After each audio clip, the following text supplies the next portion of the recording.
오늘은 저자 한상도님의 수술도 없이 약물도 없이 사라진 암 두 번째 영상입니다.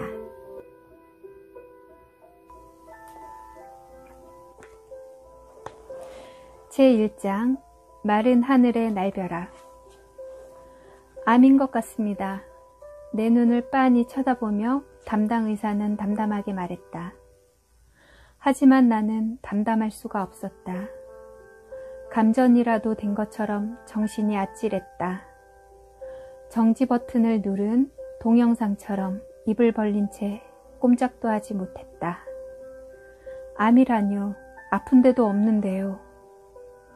얼마나 지났을까? 겨우 정신을 수습한 나는 힘겹게 입을 열었다. 암이라는 게 원래 그래요. 별다른 증상이 없어요. 한참 진행이 된 뒤에야 증상이 나타납니다. 전립선 암도 마찬가지입니다. 초음파로 병변이 보이는 데다 만져보니 딱딱하게 결절이 느껴집니다. 직업적 성향인지 오랜 경험의 결과인지 행주를 짜듯 감정을 짜낸 의사의 목소리가 얄밉도록 차분했다. 그래도 나는 믿지 않았다. 믿을 수 없었다. 아니, 믿고 싶지 않았다. 비대증인 경우에도 PSA 수치가 높아진다고 하던데요. 어제 오후 인터넷으로 찾아본 얄팍한 지식을 들먹이며 나는 따지듯 물었다. 암이 아닐 수도 있다는 가능성을 조금이라도 열어놓고 싶었다. 20여 년 제 경험으로 볼 때 암이 맞습니다. 만져보면 어느 정도 알 수 있어요. 비대증은 커도 물렁물렁한데 선생님의 경우에는 돌처럼 단단합니다. 하루라도 빨리 큰 병원에 가시는 게 좋겠습니다. 의사는 조금의 빈틈도 보이지 않았다. 나는 그만 말문이 막혔다. 더 물어볼 말이 떠오르지 않았다. 아니, 생각조차 할 수 없었다. 한밤중에 정전이 된 것처럼 머릿속이 칠흑같이 어둠으로 뒤덮였다. 회사에서 실시한 종합검진 결과가 나온 것은 어제 오후였다. 이메일로 전송을 받은 결과지를 출력한 나는 심호흡을 하고 표지를 넘겼다. 50대 후반의 나이에다 몸이 예전 같지 않은 것을 느끼고 있는지라 결과에 무척 신경이 쓰였다. 첫 페이지에 종합소견이 있었다. 지금 바로 확인하세요 라는 코너에 정밀검사를 권고하는 3가지 사항이 적혀 있었다. 혈중 콜레스테롤 수치가 높다는 것과 지방간 확인을 위해 CT 촬영을 해보라는 것은 어느 정도 예상이 가능했고 검진 시에도 들었던 내용이라 수긍이 되었다. 그에 비해 나머지 하나는 생각지도 못한 것이었다. PSA 증가, 비뇨기과 진료 권고 라는 제목과 함께 다음과 같은 내용이 적혀 있었다.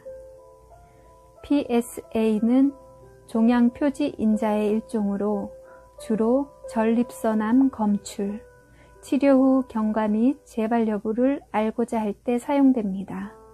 그러나 급성 전립선 염일 때에도 증가할 수 있습니다. 현재 PSA가 증가되어 있으므로 비뇨기과에 방문하셔서 상담 및 전립선에 대한 정밀 검사를 요합니다. PSA 처음 보는 용어였다. 사실 전립선이라는 것도 건강식품 광고에서 들었을 뿐 어디에 붙어 있는지 무슨 역할을 하는지 잘 몰랐다. 그런데도 온몸이 소름이 돋았다. 전립선 뒤에 붙어있는 암이라는 글자 때문이었다. 그 글자를 보는 순간 모든 신경이 거기에 집중되었다. 다른 것은 눈에 들어오지 않았다. 2번, 3번 반복해 읽고 급하게 관련 페이지를 찾았다. 몇 장을 넘기자 PSA 검사 결과가 수치로 표시되어 있었다. 참고 범위가 0에서 3으로 적혀 있고 검사 결과는 10.6으로 표시되어 있었다. 정상 범위를 3배 이상 초과한 수치였다. 불안감이 쓰나미처럼 밀려왔다. 그러려니 하고 그냥 넘길 수 있는 문제가 아니었다. 인터넷을 연결했다. 네이버 검색창에 PSA를 입력하자 10여 개가 넘는 연관 검색어가 나타났다. 검색 버튼을 눌렀다. 관련 페이지가 줄줄이 화면에 나타났다. 하나하나를 클릭해 읽어보았다.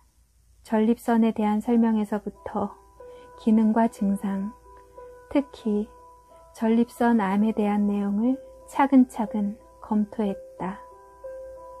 거기에 지금의 내 상태를 비교해 보았다. 그러고 보니 근래 들어 배뇨 기능이 많이 약해진 것 같았다. 소변 줄기가 가늘고 흔히 말하는 오줌빨도 약했다. 소변을 자주 보게 되고 보고 나도 방광에 남아있는 것 같은 잔뇨감이 느껴졌다. 하지만 그게 병이란 생각은 한 번도 하지 않았다. 그저 나이가 들면 누구나 겪게 되는 노화 현상의 일종으로 생각했다. 페이지를 읽을수록 불안감이 더해졌다. 10.6이라는 수치가 점점 크게 느껴졌다. 하루라도 빨리 검진을 받아봐야겠다는 생각이 들었다. 아침에 출근해 오전 일과를 마치고 서둘러 가까운 비뇨기과를 찾았다. 암이라고? 내가 암에 걸렸다고? 집으로 돌아온 뒤에도 당혹감은 가시지 않았다. 아니, 더 심해졌다. 아닌 밤중에 홍두깨라고 도무지 믿어지지가 않았다. 꿈이 아닌가 싶어 손목을 꼬집어 보기도 했다. 어떻게 이런 일이, 꿈에도 생각지 못한 일이 하루아침에 일어날 수 있단 말인가. 나는 세차게 고개를 흔들었다. 그래, 의사가 잘못 판단했을 거야. 아픈 데 하나 없는데 암은 무슨 암이야. 이런 시골에 있는 의사가 만져만 보고 어떻게 알겠어? 서울 가서 정밀검사 받아보면 다를 거야. 나는 스스로를 다독이며 위안을 삼았다. 그래도 불안이 가시지 않았다. 20여 년 경험으로 볼 때 라고 하던 말이 머릿속에서 쾅쾅 울렸다. 그만큼 확신한다는 것이 아닌가. 그만큼 증상이 있다는 것이 아닌가. 생각이 거기에 미치자 온몸이 부르르 떨렸다. 암이라면, 암이 맞다면 이제 어떻게 해야 하나? 수술을 해야 하나? 수술하면 완치가 될 수 있을까? 항암 치료는 죽기보다 힘들다던데 방사선 치료는 또 생각할수록 끔찍했다. 암 수술 후 방 안에서도 모자를 쓰고 생활하던 지인의 모습이 떠올랐다. 나도 그래야 하나? 그렇게 살아야 하나? 그게 사는 걸까? 그렇게라도 얼마나 살 수 있을까? 집사람과 아들은 또 어떻게 해야 하나? 온갖 걱정이 터져 나왔다. 그럴수록 맥박이 빨라지고 마우스를 잡은 손이 부들부들 떨렸다. 지금까지 한 번도 느껴보지 못한 불안과 공포였다. 다음날 아침 나는 서울행 버스에 올랐다. 읍내 의사가 써준 진료 의뢰서를 들고 종합병원 전문의를 찾아가는 길이었다.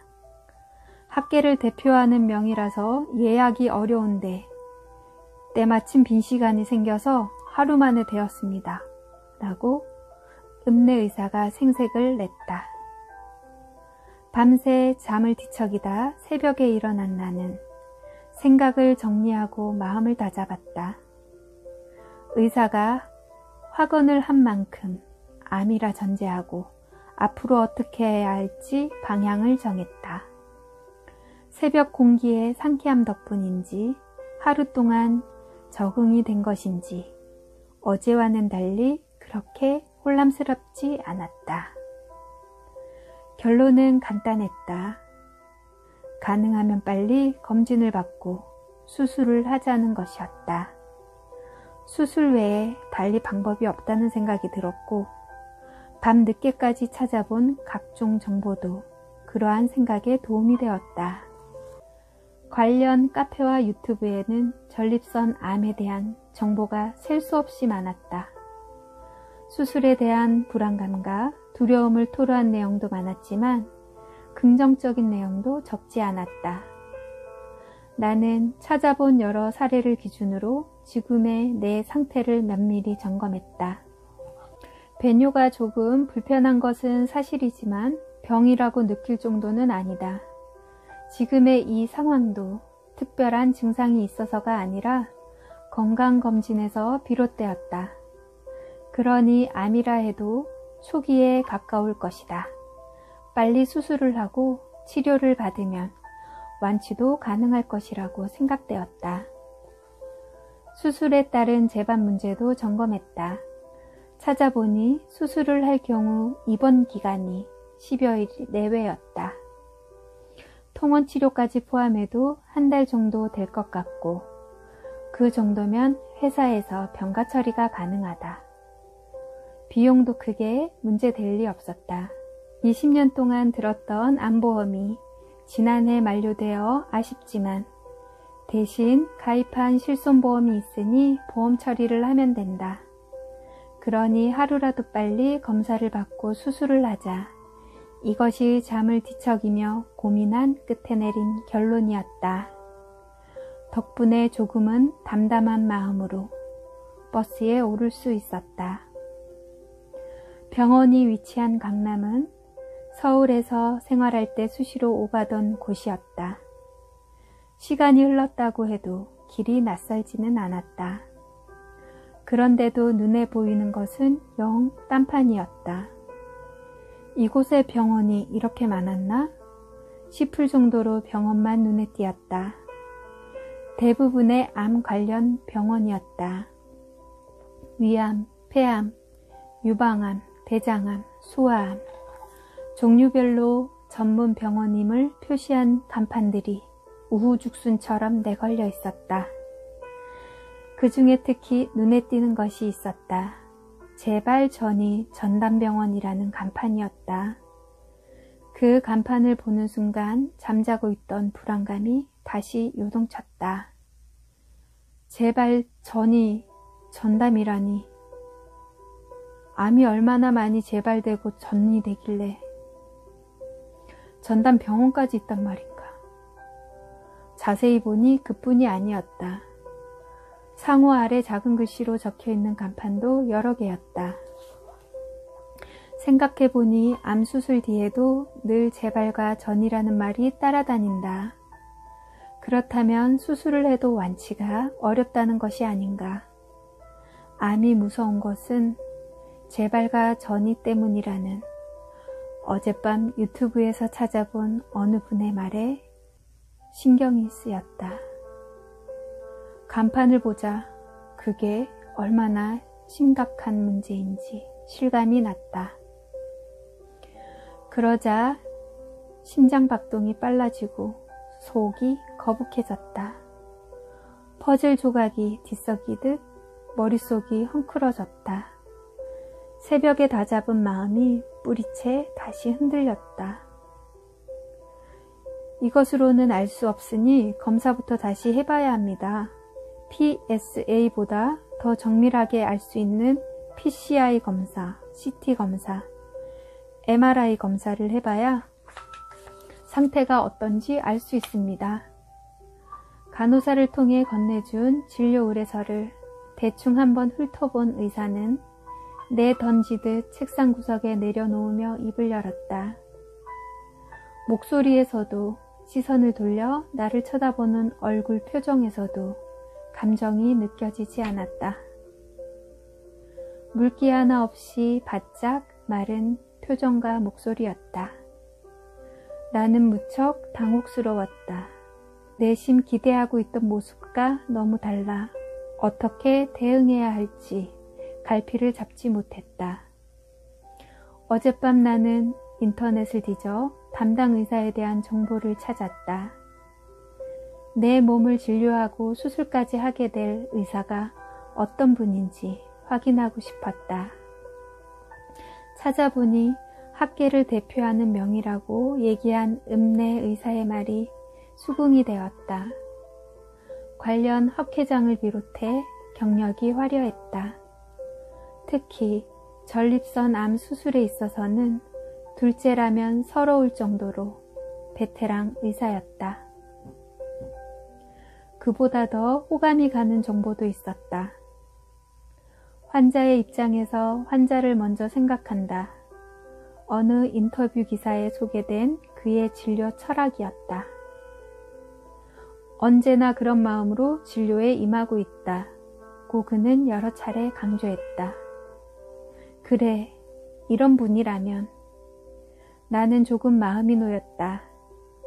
베테랑 기술에 훌륭한 인품까지 갖춘 분이니 믿고 맡겨도 될 것 같았다. 내 심정을 이해하고 내 입장에서 판단하고 배려해 주리라 믿음이 생겼다. 그런데 아니었다. 내 심정이나 입장은 조금도 고려되지 않았다. 표정은 냉정했고 어투는 사무적이었다. 가까이 할 수 없는 건의와 카리스마가 느껴졌다. 무엇 하나 제대로 물어볼 용기가 나지 않았다. 어젯밤의 기대가 와르르 무너지는 느낌이었다. 암이 맞다면 왜 생긴 건가요? 그래도 나는 어렵게 용기를 내 물었다. 목소리가 위축되어 있음을 내가 먼저 느꼈다. 여러 가지 원인이 있을 수 있습니다. 정확한 것은 검사를 해봐야 알 수 있습니다. 들으나 마나한 대답이었다. 지금의 내 심정이 어떤지 알지도 못하고 관심도 없는 것 같았다. 환자의 입장에서 환자를 먼저 생각한다던 인터뷰 기사가 떠올랐다. 언론을 통해 보도된 것이 실제 모습과 많이 다르다는 것을 나는 다시 한번 실감했다. 나는 더 이상 묻지 못했다. 알겠습니다. 대답을 하고 진료실을 나왔다. 확인하지는 못했지만 길게 잡아도 3분이 넘지 않는 시간이었다. 검사를 마치고 접수를 하자 간호사는 다음 면담이 2주일 뒤로 잡혔다고 검사 결과도 그때 알 수 있다고 했다. 이틀도 아니고 2주일 뒤라고요? 나는 또 한 번 당황했다. 다른 것도 아니고 암과 관련된 검사였다. 하루라도 빨리 확인을 하고 조치를 취해야 하는데 2주일 뒤라니. 나는 마음이 급해졌다. 며칠이라도 날짜를 앞당겨달라고 사정 아닌 사정을 했다. 간호사는 고개를 흔들었다. 담당 의사 일정이 꽉 차 있어서 조정이 어렵다는 것이었다. 종합병원과 전문의의 위세가 어느 정도인지 새삼 실감이 났다. 저녁 늦게 영월집으로 내려온 나는 그대로 침대 위에 몸을 던졌다. 소금에 절인 배추처럼 몸이 축 늘어졌다. 씻기도 싫고 먹기도 귀찮았다. 그냥 한숨 푹 자고 싶었다. 억지로 눈을 감았다. 하지만 잠이 오지 않았다. 머릿속이 더 복잡해지고 불안감과 공포가 스멀스멀 올라왔다. 가위에 눌린 것처럼 몸이 뻣뻣해졌다. 손도 발도 그대로 굳어버릴 것 같았다. 다시 눈을 떴다. 제발 전이 전담병원, 아침에 본 간판이 계속 머릿속에 남았다. 버스를 타고 내려오는 동안에도, 침대에 몸을 눕힌 지금 이 순간에도 자석처럼 달라붙어 떨어지질 않았다. 수술에 대해 다시 생각하게 되었다. 재발과 전이가 따라다니는 수술, 완치가 되지 않는 수술을 해야 하는지, 그것밖에 방법이 없는지, 그게 정말 최선의 길인지 판단이 되지 않았다. 생각할수록 혼란스러웠다. 그래, 어차피 기다려야 한다면 몸부터 관리하자. 모든 것은 결국 몸 관리에 달려있다. 암이든 아니든 수술을 하든 안 하든 몸 관리는 해야 한다. 그러니 기다리는 동안 몸 관리에 집중하자. 밤새 몸을 뒤척거리며 고민을 거듭한 나는 그렇게 마음을 다잡았다. 2주일 뒤에 결과를 확인해야 한다고 해서 검사가 끝나는 것이 아니다. 시작일 뿐이다. 암이라면 결국 조직검사에 전이검사까지 해야 하는데 얼마의 기간이 더 걸릴지 장담할 수가 없다. 하루가 아까운 시간을 고민만 하며 허비할 수 없다. 그러니 우선 할 수 있는 것부터 하자. 음식과 운동 관리는 지금 바로 시작할 수 있으니 그것부터 하자. 일단 시작하고 구체적인 것은 공부를 하면서 보완하면 된다. 수술이니 방사선이니 하는 것은 지금 고민해봐야 소용이 없으니 신경 쓰지 말자. 검사가 끝난 뒤에 결과를 보고 결정하면 된다. 나는 침대를 박차고 일어섰다. 베란다로 나와 창문을 활짝 열었다. 캄캄한 어둠 속에서 시원한 새벽 공기가 쏟아져 들어왔다. 그 뒤로 어둠을 밀어내며 뿌옇게 mon동이 밝아오고 있었다. 나는 두 손을 불끈 쥐고 다시 한번 마음을 다잡았다. 내 인생에서 결코 잊지 못할 길고 지루한 밤이었다. 동시에 mon동이 트듯 내 마음에 빛을 밝힌 희망의 새벽이었다. 그날부터 나는 음식과 운동 관리를 시작했다. 먼저 몸에 좋지 않은 것을 일절 먹지 않았다. 일주일에 두세 번씩 즐기던 술과 식사 후에 습관적으로 마시던 커피, 육류와 육가공 식품을 완전히 끊었다. 우유와 유제품, 생선과 밀가루 음식도 먹지 않았다. 자연식이라 해도 설탕과 기름이 많이 들어간 것은 입에 대지 않았다. 공장에서 만든 가공식품도 멀리했다. 대신 몸에 좋다는 과일과 채소를 많이 먹었다. 아침에는 사과와 토마토 같은 생과일과 제철 채소 대여섯 가지로 만든 샐러드를 먹었다. 점심과 저녁은 잡곡을 섞은 현미밥에 채소와 해조류 반찬을 먹었다.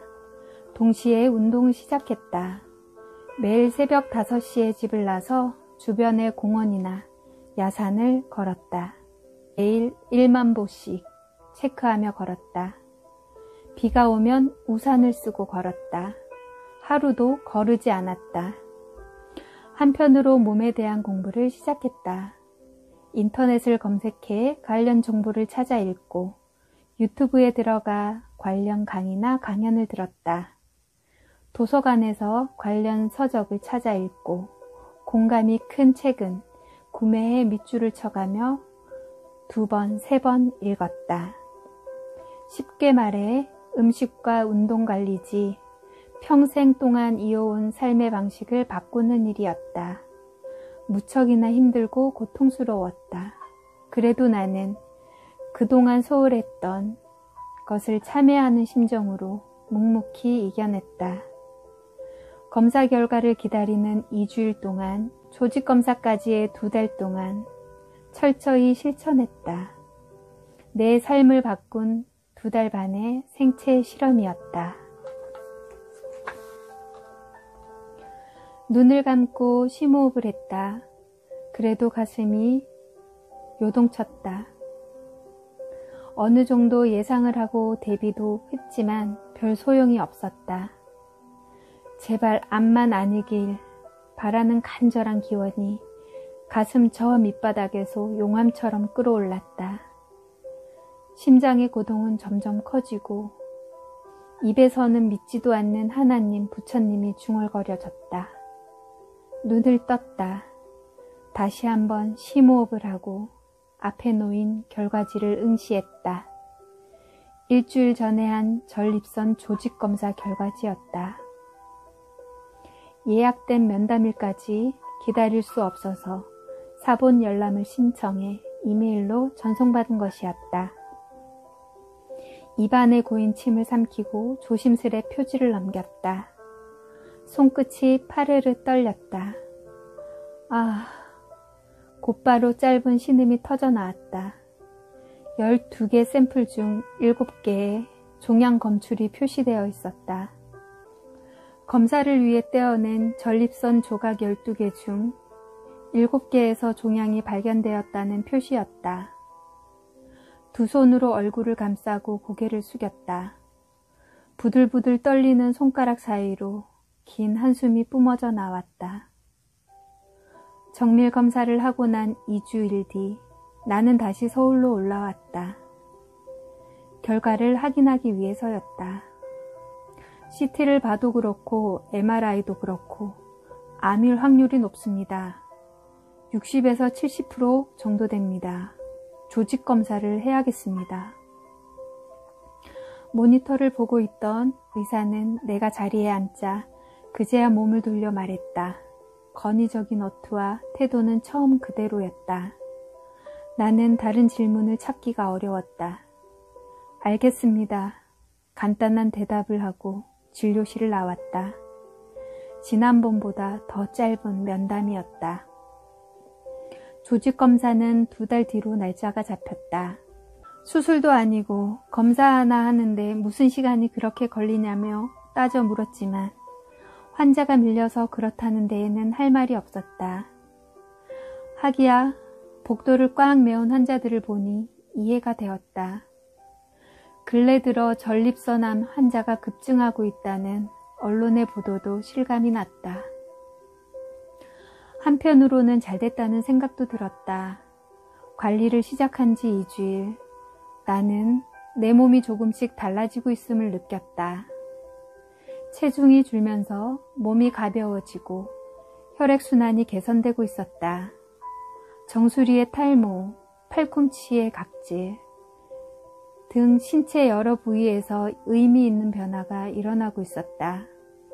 그런 마음과 자세로 나는 하루하루 최선을 다했다. 음식을 철저하게 가려 먹었고 새벽마다 산을 오르고 공원길을 걸었다.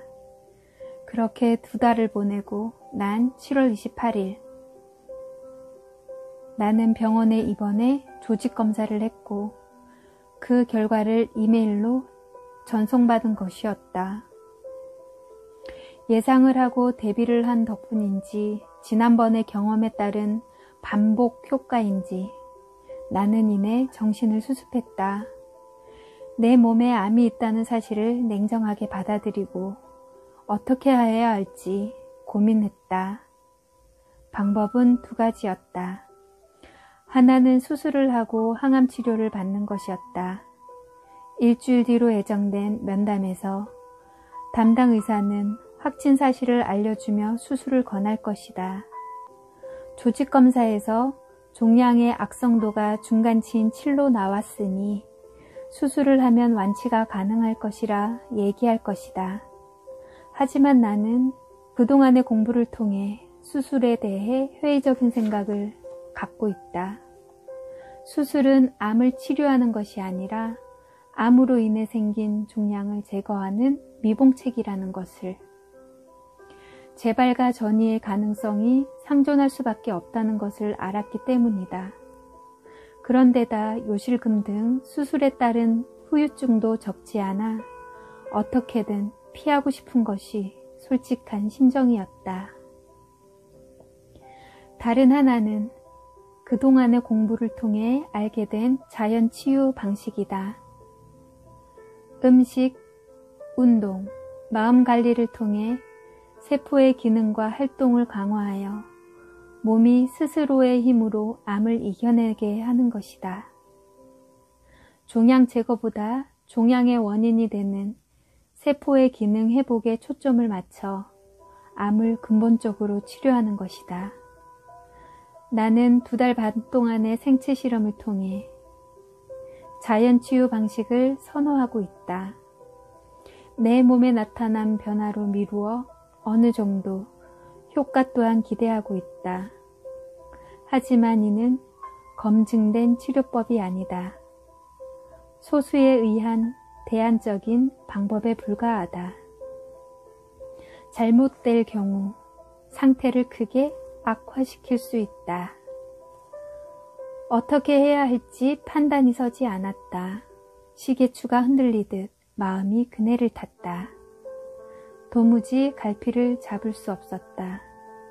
밤은 깊어가고 그에 비례해 나의 고민 또한 깊어만 갔다. 고운 하루 만드세요. 책 읽어주는 친구 빨간머리 준마였습니다.